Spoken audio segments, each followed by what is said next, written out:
Subnetting adalah proses membagi sebuah network menjadi beberapa subnetwork, yang mana subnetting ini hanya dilakukan pada IP address kelas A, kelas B, dan kelas C. Dengan subnetting akan menciptakan beberapa network tambahan, tetapi akan mengurangi jumlah maksimum host yang ada dalam tiap network tersebut. Prinsip subnetting adalah memperbanyak network ID dari suatu network ID yang sudah ada, di mana sebagian host ID akan dikorbankan untuk digunakan dalam membuat ID host tambahan. Di sini saya akan melakukan simulasi subnetting dengan Cisco Packet Tracer. Di dalam simulasi ini, yang pertama kita membutuhkan satu buah router, kemudian kita butuhkan 2 buah switch. Lalu untuk masing-masing switch kita akan beri masing-masing 3 PC. PC 1, PC 2, PC 3, PC 4, PC 5, PC 6. Kemudian kita akan sambungkan masing-masing switch kepada router. Lalu kita akan sambungkan juga masing-masing PC ke switch.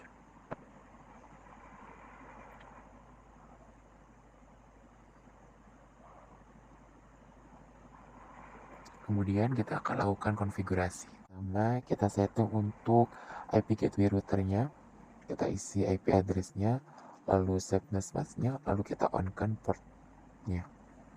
Kita lakukan yang sama. Selanjutnya kita akan setting untuk IP address tiap PC. Untuk PC 1, kita berikan IP address-nya, kemudian kita beri subnet mask, dan kita beri gateway. Selanjutnya di PC 2, kita lakukan hal sama, kita berikan IP address, kita berikan subnet mask, dan kita berikan alamat gateway. Kemudian di PC 3, kita lakukan hal yang sama, kita berikan IP address dan subnet mask, tapi tidak kita beri gateway.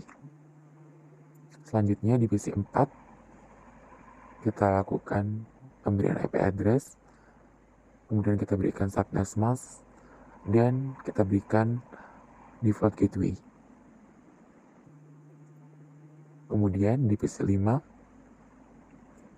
kita berikan IP address, lalu kita berikan subnet mask, tetapi kita tidak beri gateway.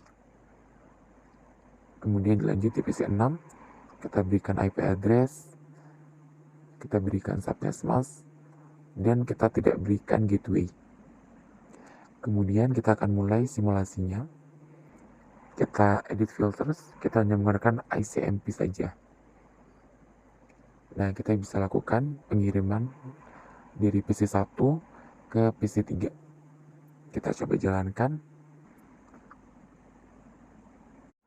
Pesan akan dikirim dari PC 1 ke switch, kemudian ke PC 3.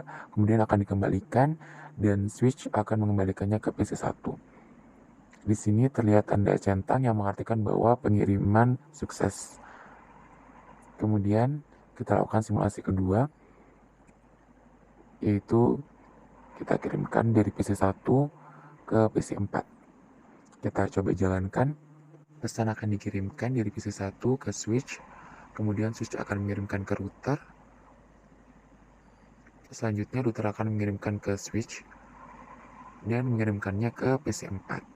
Kemudian PC 4 akan mengembalikan ke switch, dan switch akan mengembalikan ke router. Kemudian router akan mengembalikan ke switch dan mengembalikan pesan ke PC 1. Di sini terlihat ada tanda centang yang mana mengartikan bahwa pengiriman sukses. Kemudian kita lakukan simulasi ketiga, yaitu dengan mengirimkan paket dari PC 2 ke PC 5. Kita coba jalankan. Di sini kita bisa lihat bahwa pesan dikirim dari PC 2 ke switch, lalu dikirimkan ke router, kemudian router akan mengirimkan ke switch, lalu switch akan mengirimkannya ke PC.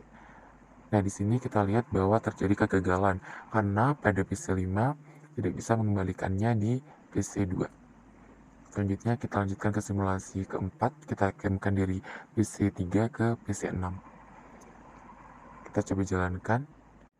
Dan langsung terjadi kegagalan karena pada PC 3 dan PC 6 tidak diberikan gateway, sehingga tidak bisa saling menemukan. Kemudian kita kembali ke mode real time. dan kita lakukan tracing. Kita lakukan tracing di PC1 dengan mengetikkan tracing.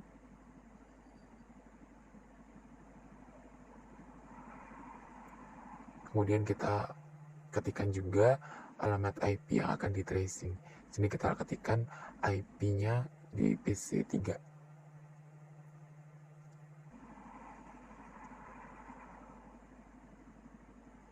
Bisa kita lihat bahwa ada terdapat tulisan trace complete yang mana dari PC1 ke PC3 dapat melakukan pengiriman pesan. Kemudian kita lakukan tracing kedua menuju ke PC keempat. Kita masukkan IP PC4. Nah, di sini terlihat trace complete juga, yang mana mengartikan bahwa PC1 dan PC4 bisa sering terhubung. Kemudian kita lakukan di tracing ke PC2. Kita ketikkan tracing dan kita masukkan IP pada PC5.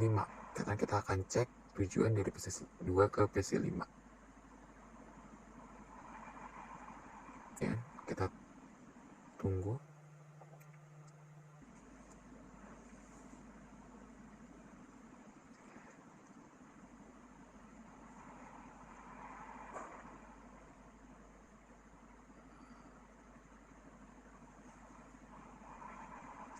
Nah, di sini terdapat tulisan request timeout yang mana pengirimannya terjadi kegagalan.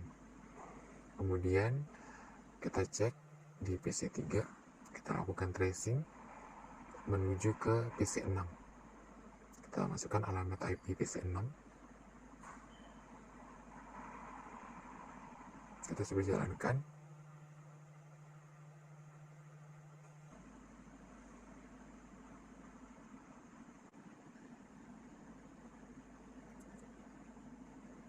Di sini muncul tulisan request timeout yang mana mengartikan bahwa pengiriman pesan terjadi kegagalan dikarenakan pada PC3 dan PC6 tidak diberikan alamat gateway sehingga tidak bisa saling menemukan.